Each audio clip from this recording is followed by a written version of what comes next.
Mike Malloy, you did a fantastic documentary back in 2012 called Eurocrime, the Italian cop and gangster films that ruled the 70s. How long have you been a fan of this type of movie?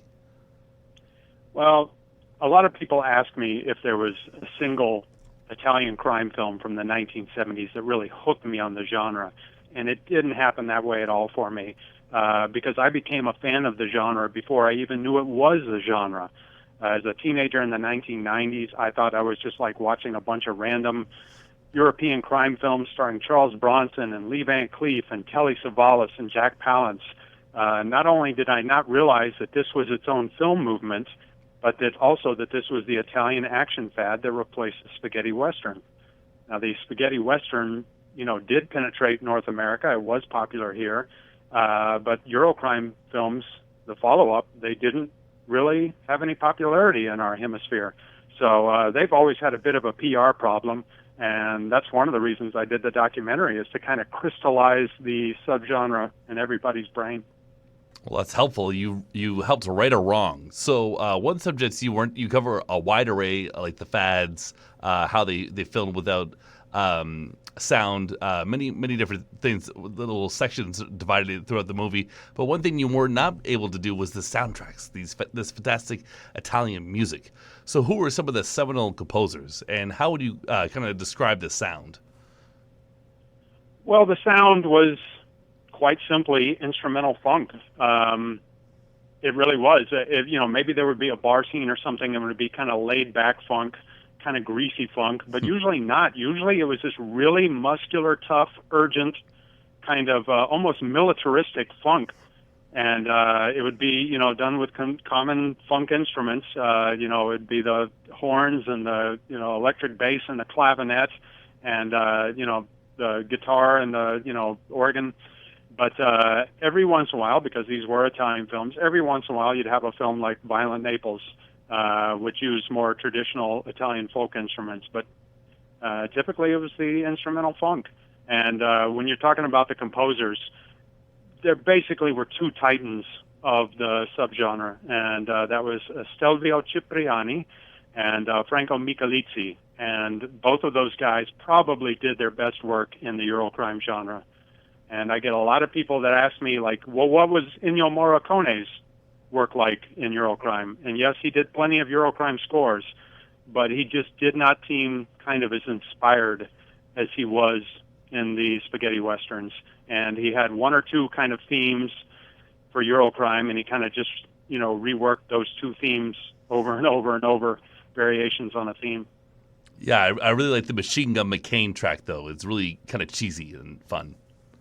Is that Morricone? Yeah. Okay, so that's late '60s. That's the Eurocrime that honestly I don't get into as much, but I'll have to go back and rewatch it and pay attention to the score.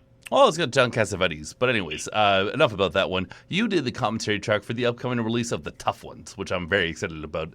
So what was your research process for this upcoming release? And what can you say about the disc, if you've checked out other features and stuff? Well, I've been a big fan of that film for a long time, so the commentary was in some ways kind of easy to do. The way that it was most tough is that I knew it for years under the title Assault with a Deadly Weapon, and it also had a bunch of other titles, as Eurocrime films or foreign films are prone to do. It was known as Rome Armed to the Teeth. It was known as Brutal Justice. So probably the biggest challenge in the commentary was just me biting my tongue or me catching myself and not calling it one of these other titles. I had to stick to the tough ones because the best-known print, that's the title they had on it.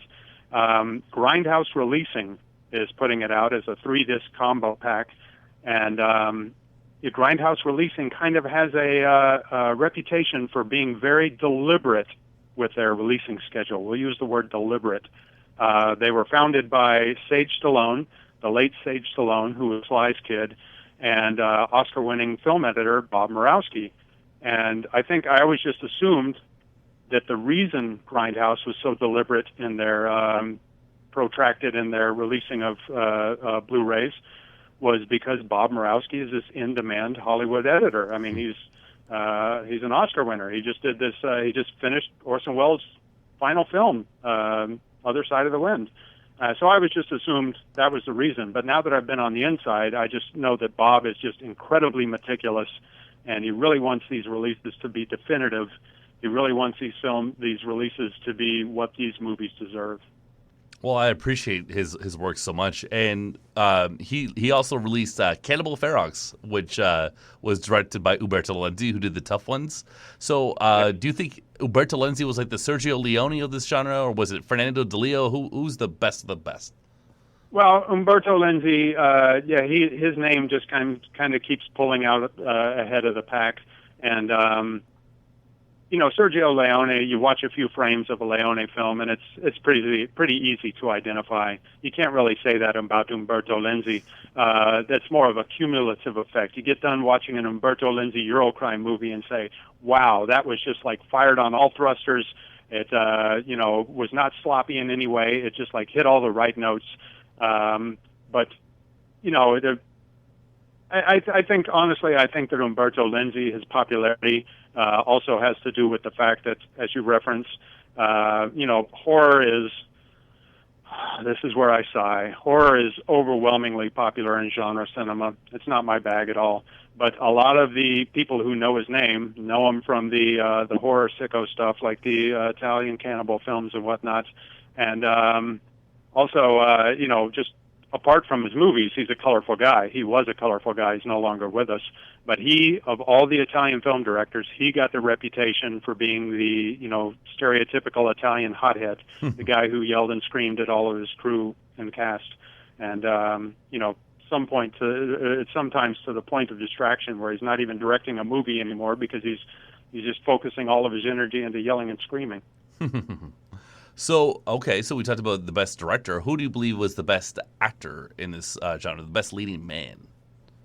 Well, if you're going with the homegrown Italian guys, Franco Nero is a fan favorite.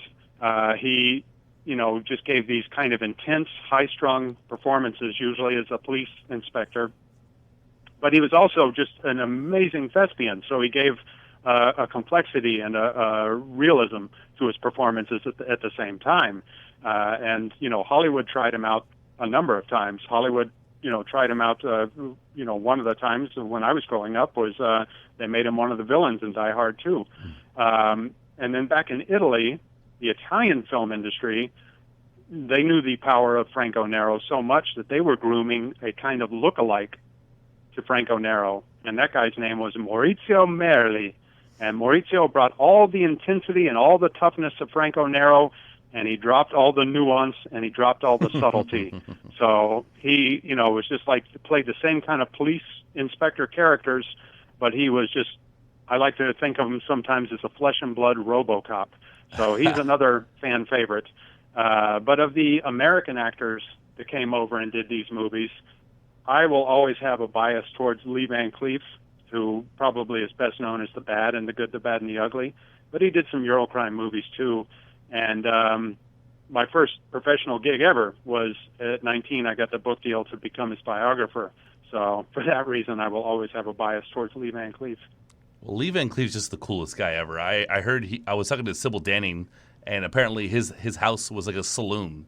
He had movie props everywhere, and he was really kind of like that guy that we saw in the movies. I think I've seen photos in the saloon room, and I think he has a white bearskin rug in there, if that's possible. Let's not say that he hunted polar bear, but he had some kind of white animal skin on the floor. Definitely a major character. And another thing that I enjoyed in the Eurocrime documentary was that Maurizio Merli. He referred to himself in third person. He had a bit of an ego issue, I guess. Yeah, he was the one I was telling you about. It was kind of like he started off as an imitation Franco Nero, but then grew to be a kind of a star in his own right, and of course grew to be a star in his own mind too. So these characters we're talking about, they're a lot of fun and they're really macho and out there. So I don't know if that style of filmmaking is ever going to come back in style. Do you think it could come back? Could it have a resurgence when we have more Dolph Lundgrens and Charles Bronsons in the world? Well, yeah, that's kind of the thing. You use the word macho, and that kind of is a pejorative term to me. To me, cinema got much more macho, quote unquote, when it got all roided up and beefy with guys like Arnie and Sly. And, that I've never really been into 80s blockbusters for those reasons, because that is just too much cartoonishly macho to me. But the 70s films, Eurocrime movies, yes, they were colorful. Yes, did they get a little extreme at some points? Yes, they did. Did they get a little cartoonish? Yes, they did. But think of what their inspirations were. These Eurocrime movies, these cop movies and gangster films, their inspirations were Hollywood movies like The Godfather and The French Connection and Dirty Harry. And those were actually realistic movies made during the New Hollywood movement, also called the American New Wave. And those are realistic movies about men living up to their own codes. And, those are not particularly macho movies. So the blueprint for Eurocrime, which did get a little extreme, was actually some pretty realistic, beautiful movies. Cool. So Quentin Tarantino is very passionate about these 70s Italian films and 60s or whatever. Do you think he plays an important role in the enduring popularity of niche genres like the Italian gangster film? Absolutely, it does, without a question. But now that he has kind of insinuated himself into the legacy of Italian genre cinema, he's made, after all, an unofficial Django sequel. He has reused the title Inglourious Bastards. Now that he has a personal connection to it, I think he is kind of protective of his own movies. And honestly, that's a bit of a double-edged sword for a guy like me. Because in 2013, I co-wrote and co-originated the official Django sequel, Django Lives. It was going to be the third and final Django film starring the often imitated but never duplicated original Django, Franco Nero. So we raised the money, we got the sequel rights, we got Franco Nero, we got a whole bunch of Hollywood relevant people, Oscar nominees and all kinds of, really just top flight technicians and stuff, all signed on, and it was going to be a real thing. And our first choice of director, our first attached director, was Joe D'Augustine. And Joe's a great guy, very talented guy, and because he goes way back with Quentin, we got the idea through him to send Quentin the script. Figured that maybe if he were willing to vouch for this project, it would kind of grease the rails and make our endeavor a little easier. So we never heard back from Quentin, and that's despite the fact that he's on the record saying he loves Django. He's on the record saying he loves Franco Nero. Presumably he loves Joe D'Augustine. I just feel like he didn't want there to be brand confusion of two different Django movies coming out around the same time, and the younger viewers thinking, oh, who is this older Italian guy calling himself Django? I thought Jamie Foxx was Django. So that's the double-edged sword. That's a bummer. I remember hearing about that project and thinking it was cool. I didn't know all this backstory, though. It's too bad both movies couldn't come out, Yeah. I think the world is big enough. Damn. The West is big enough. The American Southwest is a giant place. It's the open frontier. So after people buy Eurocrime after hearing this, and then the tough ones, they get the pre-order, what are the next home video purchases you suggest for the Italian gangster film? Well, I guess I had to pick one that is both great and also easy to find. So I guess I would go with Street Law, which is easily available on both DVD and Blu-ray. And, the Eurocrime films were typically about an above-the-law cop or a double-cross gangster. But Street Law kind of breaks that mold, and Street Law is about a vigilante. There were very few Eurocrime vigilante movies, but this one was one, and it is great. And, thank you for plugging Eurocrime. Very available in multiple territories on DVD and Blu-ray, and the tough ones is soon to be available, will be available in 2019. Yeah, early July. Very exciting. So to talk a bit about more other things you do, you acted in Samurai Cop 2. How the hell did that happen? Well, the North American distributor for Eurocrime was also the company producing Samurai Cop 2. Mm-hmm. And the Samurai Cop 2 director, Greg Hatanaka, not only knew that I had done some acting, but also was just basically throwing everything, including the kitchen sink, into his movie. Okay. So he cast me, and I arrive in L.A. and find that most of my shooting days are going to overlap with those of Tommy Wiseau, who's most famous for The Room. Yes. And I think there is an expectation for Tommy when he shows up on a film set to be bad, and I think he plays into that. So as he is sitting there doing take after take after take, trying to nail his lines with his unintelligible mush mouth, I'm just sitting there thinking, boy, more of my scenes are going to get cut, aren't they? Aw. And sure, they were. So I think I ended up in 2 scenes in the finished film.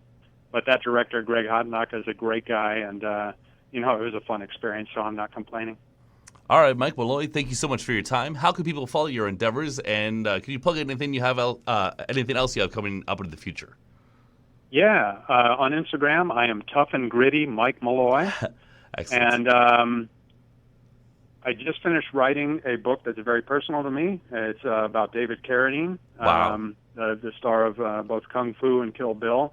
But it's called The Lost Auteur because it's about this little-known facet of his career that he really wanted to be the main part of his career, and he wanted the acting just to be mercenary work to fund his directing career. But in a cruel twist of irony, he got known for the acting, and his hard luck movies, most of them never got released.